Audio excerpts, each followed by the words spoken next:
বেরোচ্ছি, আমি রেডি হয়ে গেছি, মেলাতে যাব। তো চলো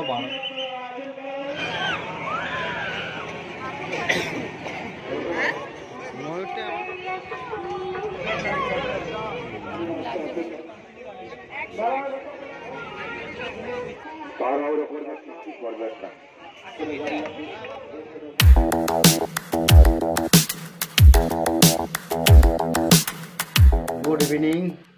এখন বাজে বিকেল 5:30। আর আজকে তো রোজ সানডে, আমি তো ডিউটিতে গেছিলাম কিন্তু ফাঁকা, তার সত্ত্বেও আমার আসতে দেরি হয়েছে কারণ রামদা বিনয়দাকে নিয়ে একটু বাজার কলকাতাতে গেছিলাম, সেই জন্য দেরি হয়েছে। ওখান থেকে বেরিয়েছি প্রায় 2:30-3টের সময়, নাকি 2:45 নাগাদ বেরিয়েছি, কিনে ওদেরকে বাসে চাপিয়ে দিয়ে আসছি। তো এখন এই যে রুম্পা রেডি হচ্ছে, এখন আমরা একটু বেরোবো, 12 ভূতের মেলাতে যাব। তো চলো 12 ভূতের মেলা কোথায় হয়, হ্যাঁ কী রকম হয় তোমাদেরকে সব শেয়ার করব। তো দেখতে থাকো, আর ভালো লাগলে অবশ্যই একটা করে লাইক করে দিও, আর যারা আমার চ্যানেলে নতুন অবশ্যই চ্যানেলটাকে সাবস্ক্রাইব করে দিও। চলো এখন থেকে দিনটাকে স্টার্ট করলাম। তো আমরা বেরোচ্ছি, আমি রেডি হয়ে গেছি, বেরোচ্ছি। অনেকদিন বাদে এই সোয়েটারটা বার করলাম। এটা সেই সিকিমে যাওয়ার জন্য আমরা ওই নিউ মার্কেট থেকে কিনেছিলাম। এই সোয়েটারটা বেশ ভালো, আর গায়ে দিয়েও আরাম। এটা দেখতে যতই বড় হোক কিন্তু গায়ে দিয়ে বেশ আরাম, সফট একদম। তো বেরোচ্ছি, 12 ভূতের মেলায় যাব। ওখানে একটু ঘোরাঘুরি করব, একটু খাওয়া দাওয়া করব, তারপরে একটু সবজি বাজারও করার আছে। তো চলো বেরোই।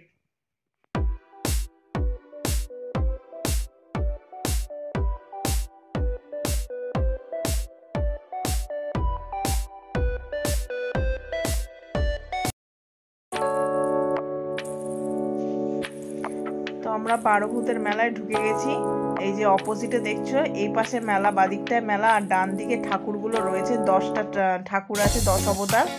আর এইদিকে এই যে বিজয়গড়ের এই জায়গাটায় মেলাটা বসে। তোমরা রানীকুটি থেকেও আসতে পারো, বা যাদবপুর বা বাঘাযতীন এসব থেকেও আসতে পারো। আর ভেতরে বিশাল বড় একটা মাঠের মধ্যে মেলাটা বসেছে। প্রচুর প্রচুর জিনিসপত্র আছে, তোমরা যা চাইবে মোটামুটি পেয়ে যাবে। কাপ থেকে শুরু করে সমস্ত জিনিস, স্টেশনারি জিনিস, সমস্ত জিনিস পাওয়া যাবে।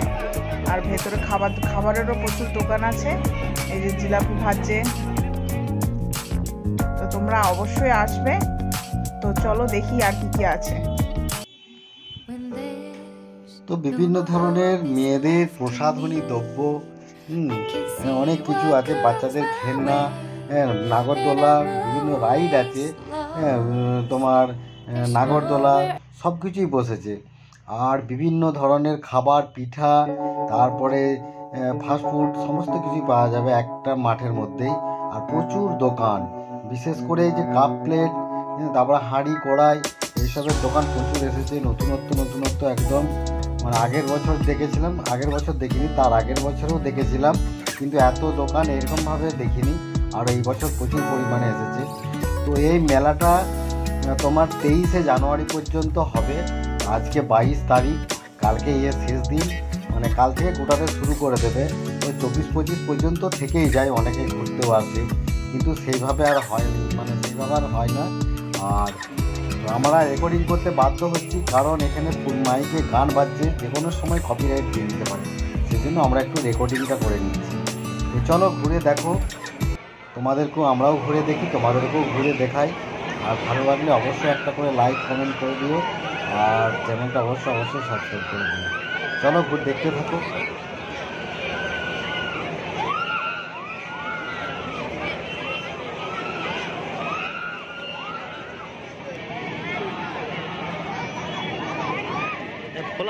ফোলাও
মাঝখানে তাড়াহুড়ো করবেন না, রাস্তার মাঝখানে অযথা দাঁড়িয়ে যান সৃষ্টি করবেন না।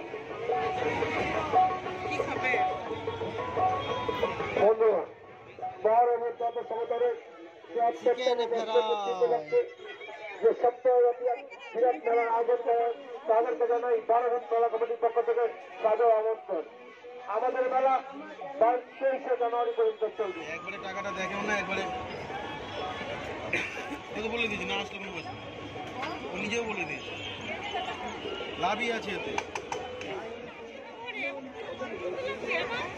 আমাদের মেলা 23শে জানুয়ারি পর্যন্ত ভালো চলবে। লাগে না বেশ, ওর মধ্যে শ্যাম্পু ঢেলে রাখে সব। আপনারা গাড়ি আস্তে আস্তে চালান। আমাদের কলকাতা ট্রাফিক পুলিশ প্রত্যেকটা ছোট রাখেন, তাদের নির্দেশ মতো আপনারা গাড়ি চালান, অযথা যানবাহনের সৃষ্টি করবেন না। মেলার আপনারা ঘোরাঘুরি করছেন, ধন্যবাদ। বারোভূত সমাজের ৭৩তম বর্ষপূর্তি উপলক্ষে যে সপ্তাহব্যাপী এক বিরাট মেলা আয়োজন করবেন না, রাস্তার মাঝখানে অযথা দাঁড়িয়ে যানজট সৃষ্টি করবেন না। যারা রাস্তার মাঝখানে অযথা রাস্তার মাঝখানে অযথা দাঁড়িয়ে যান সৃষ্টি করবেন। ব্যাক ব্যাক ব্যাক আপনারা অবাক্য করবেন না, বাইক চালিয়ে আপনারা অবাক্য করবেন না। আমাদের চেষ্টা করে থাকি তাদের চেষ্টা করি আপনার গাড়ি আস্তে আস্তে চালাতে যাবেন, বাইক চালাতে থাকি দিতে করুন, আপনার গাড়ি আস্তে আস্তে চালাতে যাবেন, তাড়াহুড়ো করবেন না। আমাদের মেলা ঘোরা হয়ে গেল, মোমো খাওয়া হয়ে গেল, এখন বেরিয়ে যাচ্ছি। ভিডিওটা আর বাড়াবো না। ভিডিওটা ভালো লাগলে অবশ্যই লাইক, শেয়ার, কমেন্ট আর সাবস্ক্রাইব করো, আর অবশ্যই বারোভূতের মেলায় এসো, মজা হবে।